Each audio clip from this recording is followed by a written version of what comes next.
Hello बच्चों, it's Anuradha ma'am here. कैसे हैं आप लोग?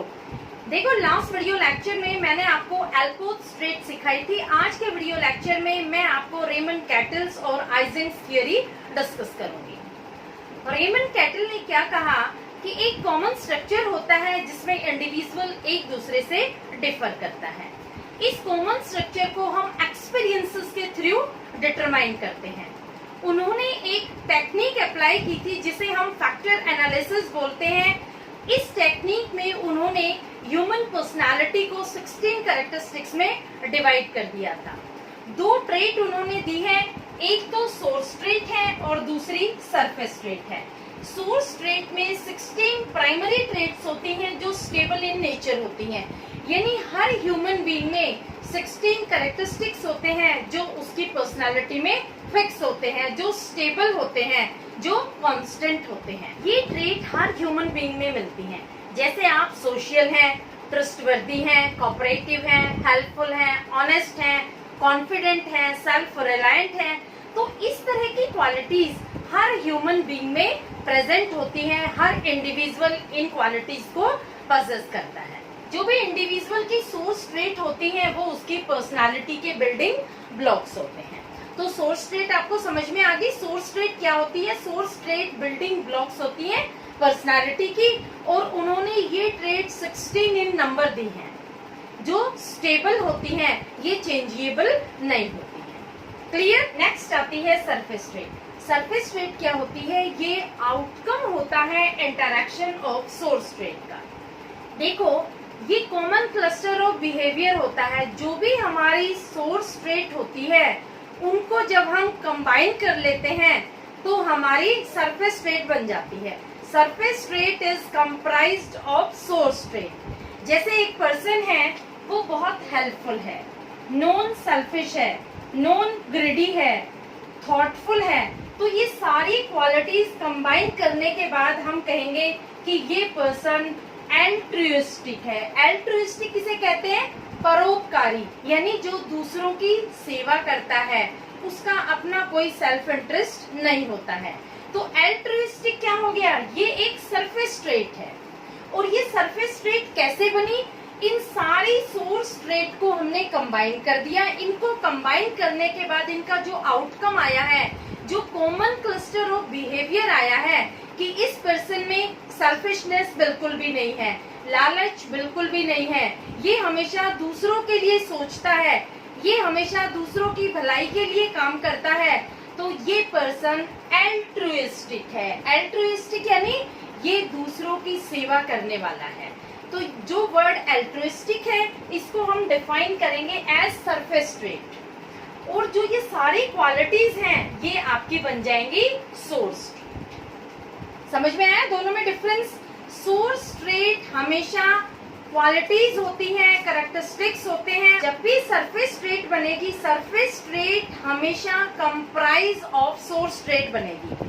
सोर्स ट्रेट की क्वालिटीज को कंबाइन करने के बाद हमेशा सरफेस ट्रेट एग्जिस्टेंस में आती है। क्लियर? अब देखो, इन्होंने एक टेस्ट डेवलप किया था जिस टेस्ट का नाम है 16PF। 16PF को क्या बोलेंगे? 16 पर्सनालिटी फैक्टर्स क्वेश्चनियर। ये जो टेस्ट है ये स्टैटिस्टिकल टेक्निक पर बेस्ड है।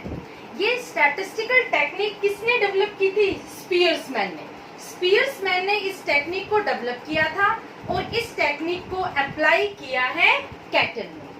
कैटल ने एक क्वेश्चन सेट बनाया, क्वेश्चनियर, यानी इसमें 16 क्वेश्चंस होते हैं और वो 16 क्वेश्चंस आपको दिए जाएंगे। आपको उन क्वेश्चंस का आंसर ऑनेस्टली करना है। कितनी ऑनेस्टली आप उन क्वेश्चन का आंसर करते हैं, उस बेस पर आपकी पर्सनालिटी डिफाइन की जाती है। क्लियर? तो जब भी कैटल की बात आती है तो हमेशा उनके साथ ये 16PF का नाम जुड़ा होता है, क्योंकि इस 16PF में 16 क्वेश्चंस होते हैं जो स्टेबल इन नेचर होते हैं। हर किसी में वो क्वालिटीज प्रेजेंट होती हैं। आप नेट पे देखना, आपको ये सारा क्वेश्चनियर मिल जाएगा कैटल का, जिसमें 16PF है। और जब हम उनका आंसर करते हैं तो हम कॉन्फिडेंटली, बिल्कुल रिलायबिलिटी के साथ करेंगे, ऑनेस्टली करेंगे, तो हमारी जो पर्सनालिटी है वो एग्जिस्टेंस में आए। कैटल ने जो फैक्टर एनालिसिस दिया है वो कैसे एक्सप्लेन किया है, उन्होंने कहा है कि पर्सनालिटी को हम 16 पीएफ से डिफाइन कर सकते हैं। हम एक इंडिविजुअल को क्वेश्चनेयर देते हैं जिसमें 16 क्वेश्चंस प्रेजेंट होते हैं और वो इंडिविजुअल उस क्वेश्चनेयर का कितनी ऑनेस्टली आंसर करता है वो डिपेंड करता है उस पर। जितनी ऑनेस्टली वो आंसर करेगा उतनी ही ऑनेस्ट उसकी पर्सनालिटी एग्जिस्टेंस में आएगी। क्लियर? नेक्स्ट थियोरी हम पढ़ते हैं आइजेंक्स थियोरी। देखो, आइजेंक्स ने अपनी थियोरी को 2 डायमेंशन में डिफाइन किया है। बाद में उन्होंने एक डायमेंशन और ऐड कर दिया, लेकिन उनकी थियोरीज यूजुअली बायोलॉजिकली और जेनेटिकली बेस्ड होती हैं।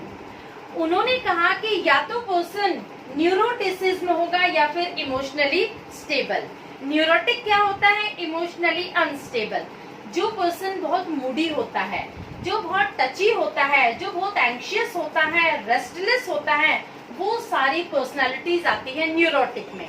न्यूरोटिक यानी उस पर्सन को बहुत जल्दी गुस्सा आ जाता है, मूडी होता है, कभी एकदम खुश हो जाएगा, कभी एकदम नाराज हो जाएगा। बहुत टची होता है, टची मतलब जरा सा आपने उसे कुछ कह दिया वो एकदम बहुत नाराज हो जाएगा।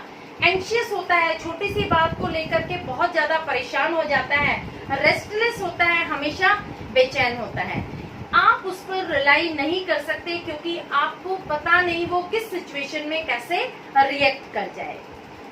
दूसरा आता है इमोशनली स्टेबल। इमोशनली स्टेबल में पर्सन एकदम काम होता है, उसकी पर्सनालिटी हमेशा रिलायबल होती है, आप उस पर भरोसा कर सकते हैं क्योंकि वो जो भी काम करता है सोच विचार कर करता है। वो इवन टेम्पर्ड होता है। इवन टेम्पर्ड यानी उसको एकदम से गुस्सा नहीं आता है, वो अपने इमोशंस पर कंट्रोल करता है। वो पर्सन रिलायबल होता है, ट्रस्टवर्दी होता है, बहुत कॉन्फिडेंट होता है। क्लियर? सेकेंड डायमेंशन में आते हैं एक्सट्रावर्जन और इंट्रोवर्जन। देखो, ये दोनों ही क्वालिटीज मैं आपको एक्सप्लेन कर चुकी हूँ प्रीवियस वीडियोस में भी। अब भी मैं आपको बता देती हूँ। एक्सट्रावर्जन में वो लोग आते हैं जो बहुत ज्यादा सोशिएबल होते हैं, जो आउटगोइंग होते हैं, जो एक्टिव होते हैं, ग्रेगेरियस होते हैं।